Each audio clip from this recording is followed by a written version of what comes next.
ಯಲ್ಲಾಪುರ ತಾಲೂಕಿನ ಇಡಗುಂದಿಯ ಪ್ರಸಿದ್ಧ ಶ್ರೀ ರಾಮಲಿಂಗೇಶ್ವರ ದೇವಾಲಯದ ಆವರಣದಲ್ಲಿ 10 ಅಡಿ ಉದ್ದದ ಬೃಹತ್ ಕಾಳಿಂಗ ಸರ್ಪವೊಂದು ಕಾಣಿಸಿಕೊಂಡು ಆತಂಕ ಮೂಡಿಸಿದ ಘಟನೆ ನಡೆದಿದೆ. ಯಲ್ಲಾಪುರ ತಾಲೂಕಿನ ಇಡಗುಂದಿಯ ಪ್ರಸಿದ್ಧ ಶ್ರೀ ರಾಮಲಿಂಗೇಶ್ವರ ದೇವಾಲಯದ ಆವರಣದಲ್ಲಿ 10 ಅಡಿ ಉದ್ದದ ಬೃಹತ್ ಕಾಳಿಂಗ ಸರ್ಪವೊಂದು ಕಾಣಿಸಿಕೊಂಡು ಸ್ಥಳೀಯರಲ್ಲಿ ಭಯ ಹುಟ್ಟಿಸಿದ ಘಟನೆ ನಡೆದಿದೆ.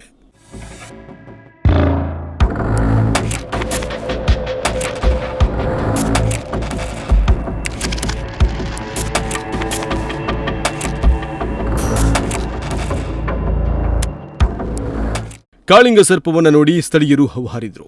ದೇವಾಲಯದ ಆವರಣದಲ್ಲಿ ಬಂದಿರುವ ಬೃಹತ್ ಕಾಳಿಂಗ ಸರ್ಪ ಹರಿದಾಡುವುದನ್ನು ಕಂಡು ಜನರು ಕೆಲ ಕಾಲ ಆತಂಕಗೊಳಗಾದರು. ವಿಷಯ ತಿಳಿದು ಅರಣ್ಯ ಇಲಾಖೆ ಸಿಬ್ಬಂದಿಗಳು ಸ್ಥಳಕ್ಕೆ ಆಗಮಿಸಿ ಕಾಳಿಂಗ ಸರ್ಪವನ್ನು ರಕ್ಷಿಸಿ ಸುರಕ್ಷಿತವಾಗಿ ಹಿಡಿದು ಕಾಡಿಗೆ ಬಿಟ್ಟಿದ್ದಾರೆ.